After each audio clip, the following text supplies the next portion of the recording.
On se retrouve dans ton univers, tu peux nous faire le récit de ce voyage à Madagascar qui t'a emmené à apporter ces tapis en France, ce coup de cœur que tu as eu. Est-ce que tu peux nous en parler? Avec grand plaisir. L'histoire, alors... Attends, on la refait. Je refais même l'intro. Allez, ok, on y va. Ok, tu vois. Hop.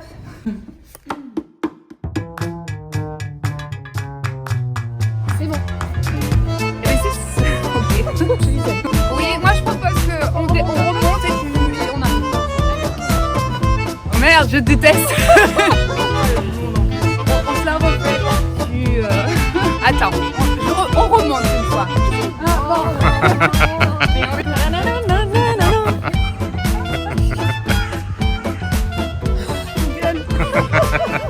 Est-ce qu'on se lâche? Oui, on va se lâcher.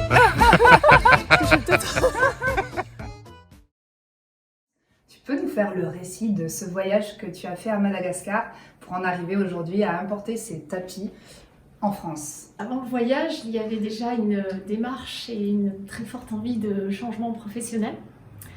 Ça s'est initié en 2018, ça s'est transformé par un départ de l'entreprise où je travaillais, parce que j'étais salariée pendant de longues années avant de me lancer dans l'entrepreneuriat. Et j'avais fait en 2017 un voyage à Madagascar, un voyage familial, durant lequel en fait on s'est retrouvé à un moment donné sur l'est de l'île, sur un petit caillou qui s'appelle l'île aux Nattes.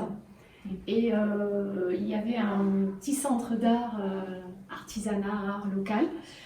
Et j'ai découvert pour la première fois un tapis dans cet endroit-là. J'ai eu un énorme coup de cœur pour ce que j'ai vu. Donc le projet a pris 6 mois avant de mûrir et d'être opérationnel. Et pendant ces 6 mois, ça m'a permis de retourner à Madagascar, voir la créatrice, les artisanes et l'atelier de conception, pour envisager la faisabilité ou pas, parce qu'il était important de s'assurer de ce que j'allais proposer. Et l'aventure a commencé au printemps 2019. Tu contactes tout d'abord la designer, c'est ça? On entre en contact via Internet, les réseaux, mail. On échange longuement et puis forcément dans le déroulement du process de création, il était impératif que je puisse m'assurer des produits que j'allais vendre, de leur façon d'être créés, de l'éthique, des matières, des conditions de travail, etc. Je suis retournée en janvier 2019 à Madagascar avec mon sac à dos et j'ai passé une semaine avec Pascal et ses tisserandes dans l'atelier. Et justement, alors quand tu les rencontres, qu'est-ce que tu découvres? Ces femmes sont dissociées en 2 parties puisqu'il y a les tresseuses. Les tresseuses sont chargées en fait de tisser des bobines de 25 mètres de cisaille sous format de tresse, puisque ce sont les tresses assemblées qui permettent de réaliser les tapis. Et ensuite, il y a les assembleuses qui, elles, font toute la conception à partir d'un prototype. Et chacune, effectivement, doit gérer son étape de fabrication. Par exemple, ce tapis, c'est un tapis qui fait 1 mètre de diamètre. Donc il faut savoir que tout est conçu entièrement à la main. Il n'y a pas de mécanisation. Une fois que le sisal arrive à l'atelier, il arrive sous des formats de grosses bottes. Ces fibres sont utilisées pour le tressage.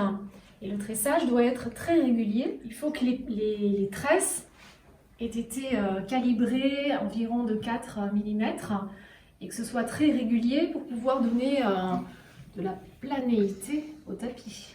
Ça doit être très long alors, très laborieux, vraiment un temps... Il faut beaucoup de dextérité, quoi.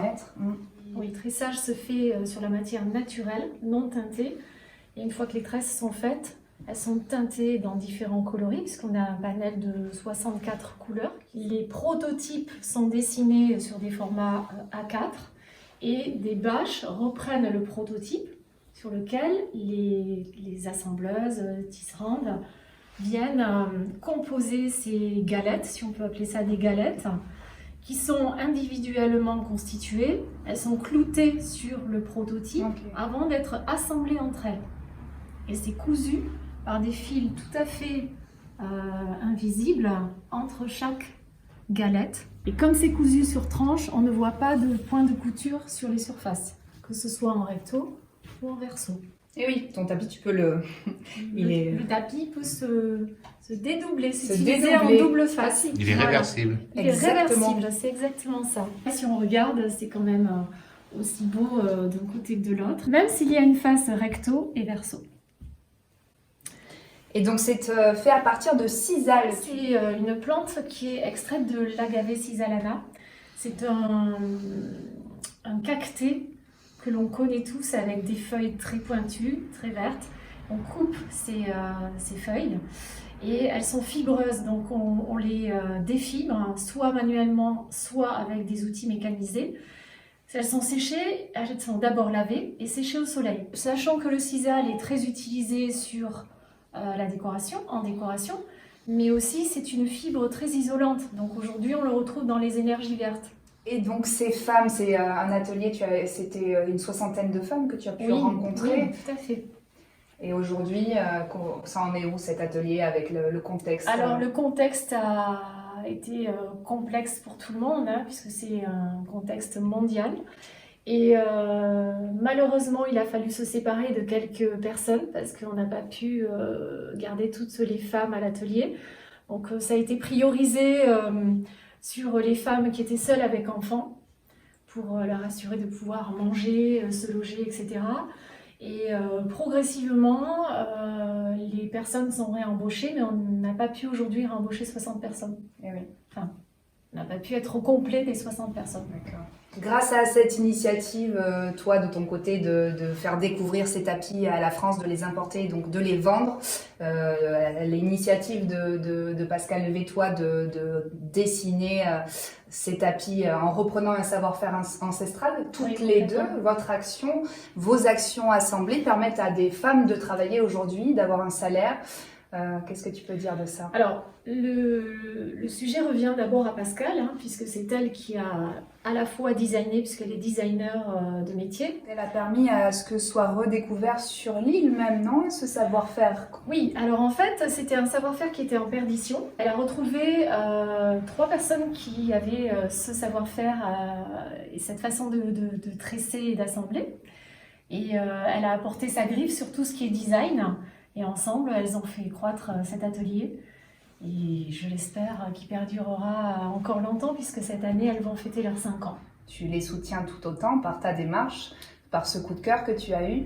Parce que ce qui te passionne, c'est la décoration d'intérieur. Au-delà d'être un tapis, ça sert à... C'est véritablement un objet de décoration qu'on peut détourner. On les appelle tapis, mais on pourrait les appeler tableaux. Oui. Tapis tableaux.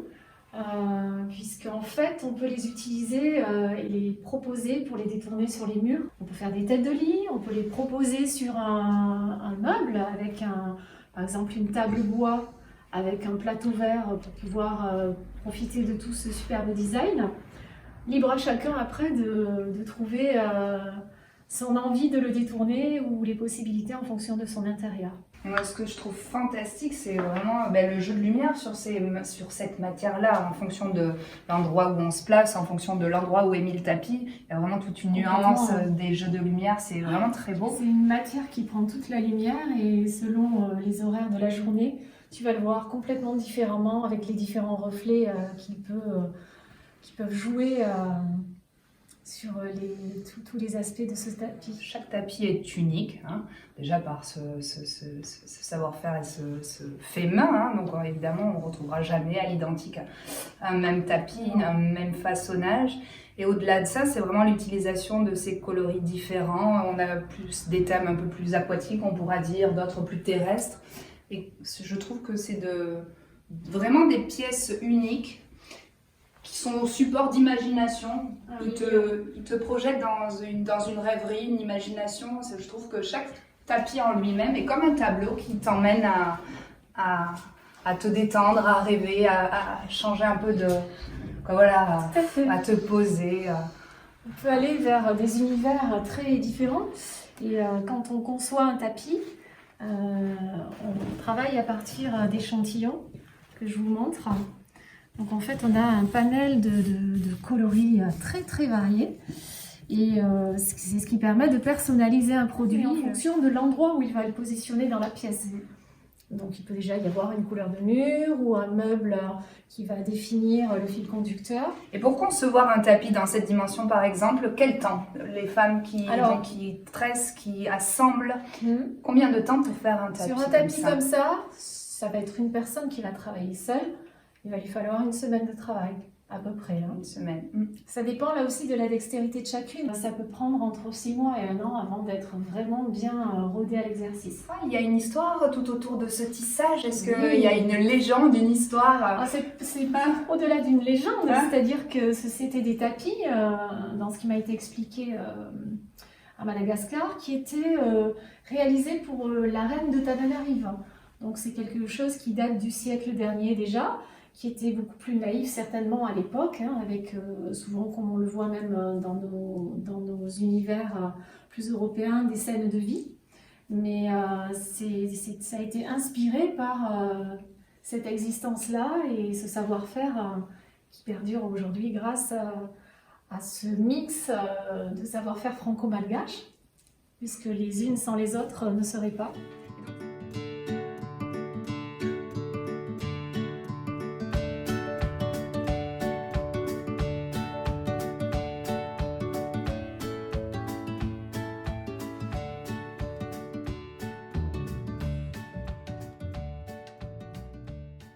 Cet été, je me suis diversifiée et j'ai intégré une gamme de produits toujours naturels en vannerie et en tissu qui viennent eux de Zambie.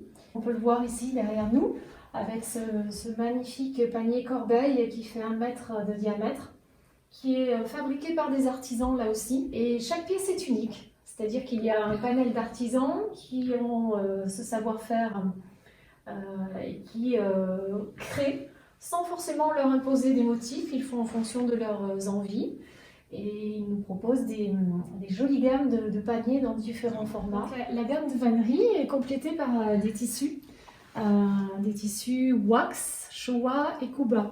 Donc ça, c'est ce qu'on appelle le Showa. Ce sont des pièces faites en raffia.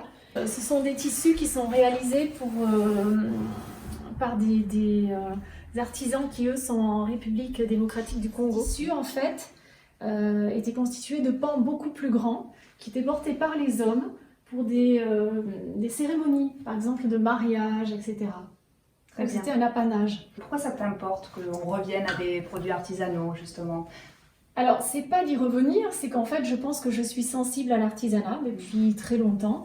Et comme j'ai eu la chance de voyager pas mal, j'ai toujours repéré des choses localement, ramené des souvenirs, etc.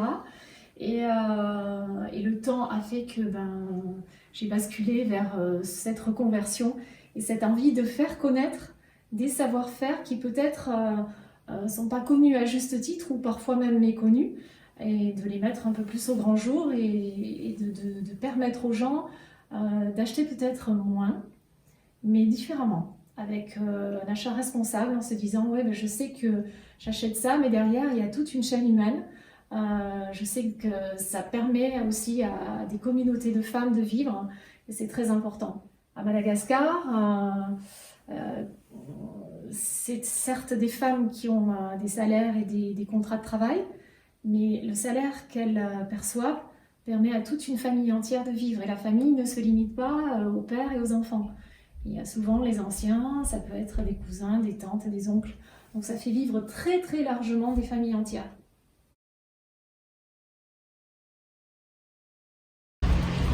Barismo, quand vous voulez, quand vous voulez. Ouais, nickel, allez, je vois pas, c'est